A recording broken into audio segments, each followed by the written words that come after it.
Hi guys, so my Skillshare is a method of developing a project that I created last year in my Studio 2 class.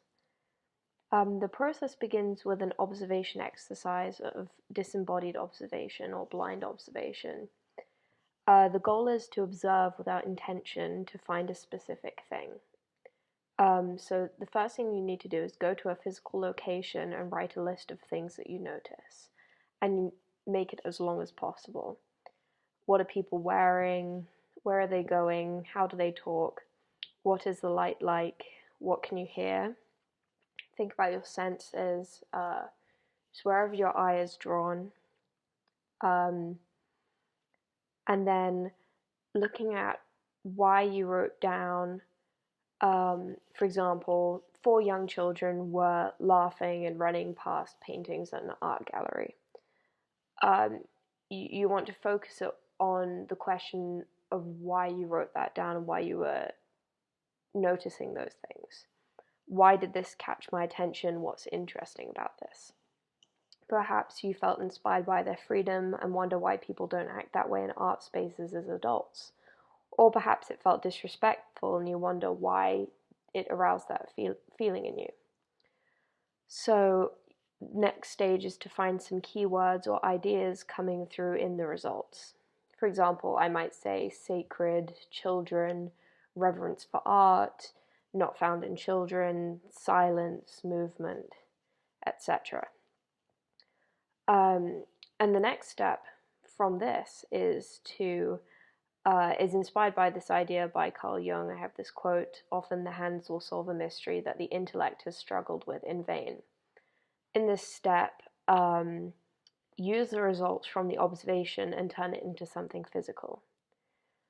And you do this using the keywords and everything you've learned from the observation so that you can reveal more aspects of what you are drawn to or what needs to be uncovered. So the whole idea of this is that as an artist, you already have some knowledge inside, or you're already drawn to something. It's a form of self-exploration also. Everything's already inside, so it's about finding ways to push your ideas out. So by manifesting in physical ways, expressing these initial observations and ideas, these curiosities you have, you could do it as a mood board. You could play with modeling clay and take pictures of those models, or dry them and keep them on your windowsill. You could record sounds and make sketches responding to them. You could record videos of you dancing. It could really be any kind of physical representation of whatever you're thinking or feeling. And this step is about using your body to explore the ideas you revealed through the blind observation exercise, the disembodied observation.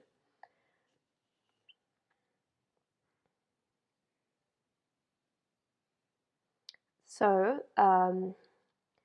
it's all about making as many manifestations of the key words and ideas you already came to.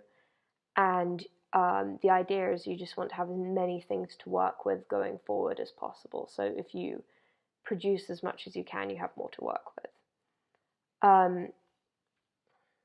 The next step is to create a timeline. So set deadlines in your calendar for yourself as periods of exploration and development based on the discoveries you'll be making. And the idea is work as though the art is leading you.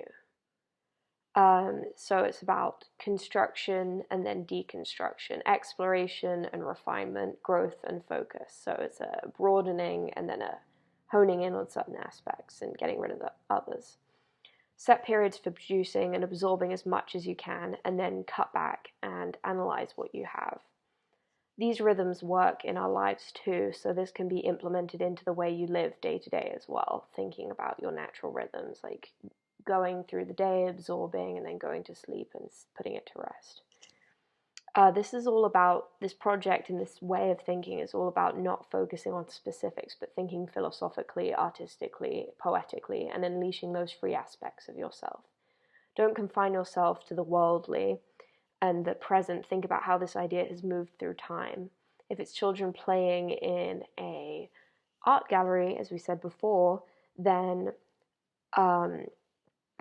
think about your memories of this happening to you when you were the child. Think about other children you've seen playing. Think about stories that people have told you of that happening.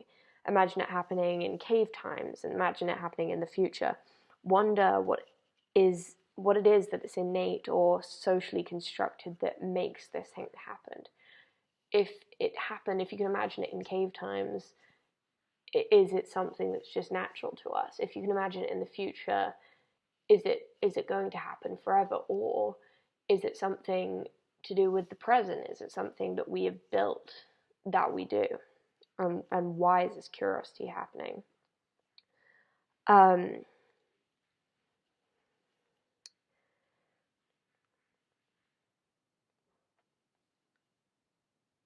So this stage is all about getting as deep as you can, asking why. The next part is just absorbing. So not just thinking and imagining back and forward, but reading books, listening to music, watching performances, talking to people as much as you can about these ideas, and living in the world of this concept.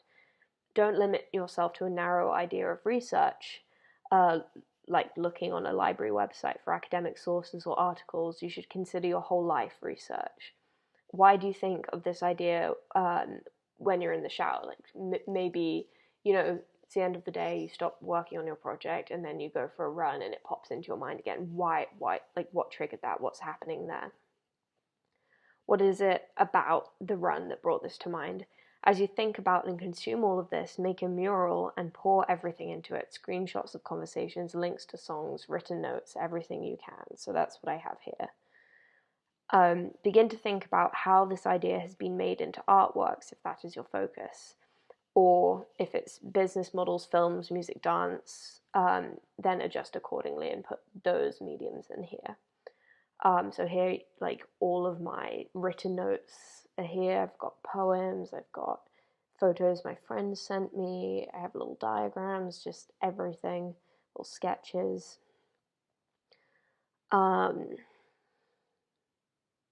Go to art galleries that have exhibitions similar to your interest. Look for these works online and add all the images to your mural. Now go into mural and make as many connections as you can. It will look like a tangled mess. And from there, start to move the connected pieces about. And the brilliant thing with mural is that the lines connecting them will stay connected in a way that it's a very physical form of untangling. So you can really just move these different aspects. I don't want to touch this one because I took a screenshot, so I didn't mess with it.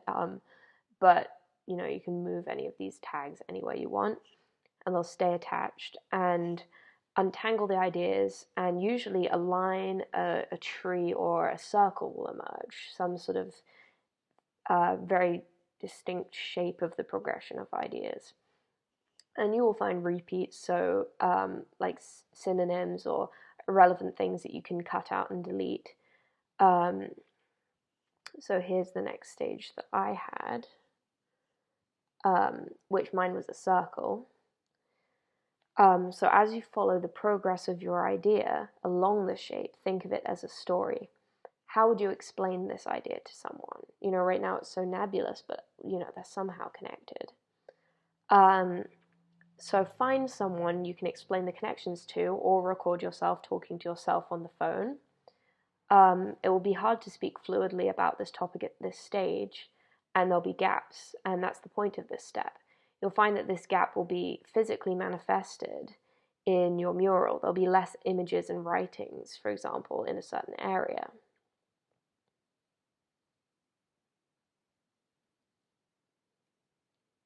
So find these thinner areas and focus on the concepts and add more research to them. Once it looks more even, here, or not there. Sorry, I have so many of these. Yeah, so this is where, once it looks more even, copy the shape of the idea and write a little sticky note for each of the stages in the idea along the way and put it on the copy. This copy of the form will allow you to focus again on the mere ideas and symbols that form markers along the circumference. So I have all these different ideas coming along here. And because it was really sparse around this area, I wanted to add lots focused on this section over here to pad it out.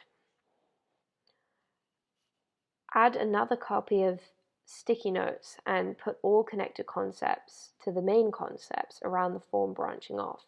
Then connect as many sticky notes as you can to each other. The point is to check that every idea is in cohesion with each other. One symbol on one side of your project should be related clearly to its opposite somewhere else, which you can see here.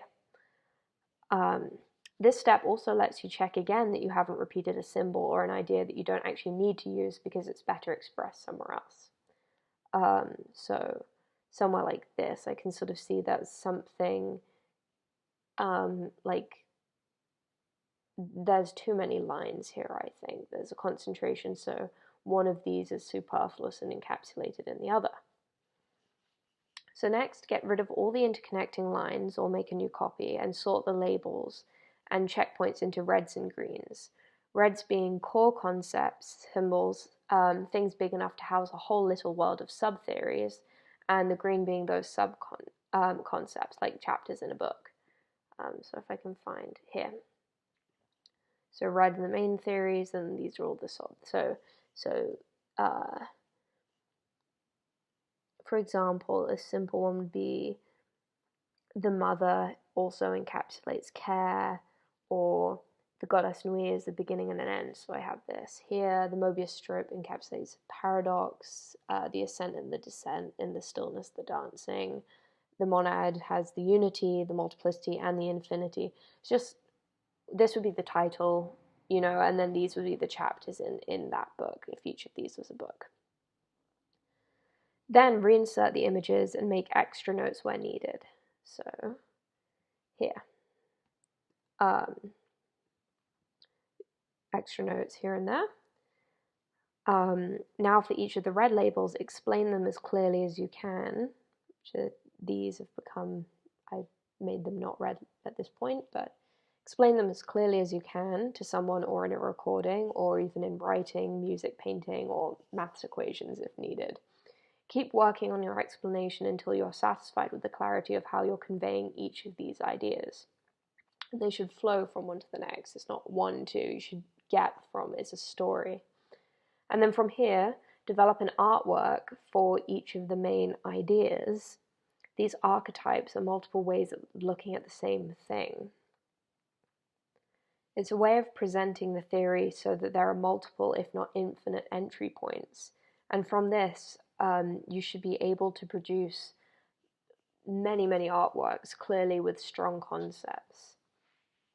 So in each of these symbols, I can just start by showing someone this one symbol, and I'll eventually tell them the story. I can go this way, or I can go this way, or I can go to its opposite, but each of these tells part of the story of the concept that I was initially drawn to by, in this case, who's sitting at the Met Museum, and I saw some women walk past a painting that I had been copying, and I thought, I'd spent hours copying this painting, and then these two people just walked past it and didn't look. And I was like, how can you do that? I don't understand. And I realized that there was something about the notion of what people are interested in, whether people notice big, powerful things or small things.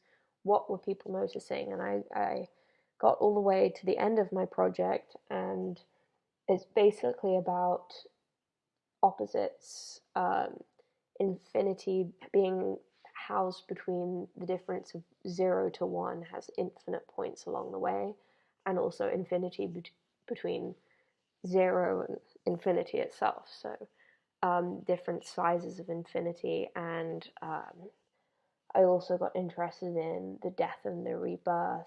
This is the Egyptian goddess Nui, who gives birth to the sun and then devours it. And this is a picture of a dead bird, which was a symbol for humility. You know, this like roadkill that no one's going to look at, and repellent beauty, like stuff we don't want to look at and yet holds so much promise within it. So yeah, that's my Skillshare, and I'm going to leave a transcript so that you can follow the process step by step. But thank you for listening.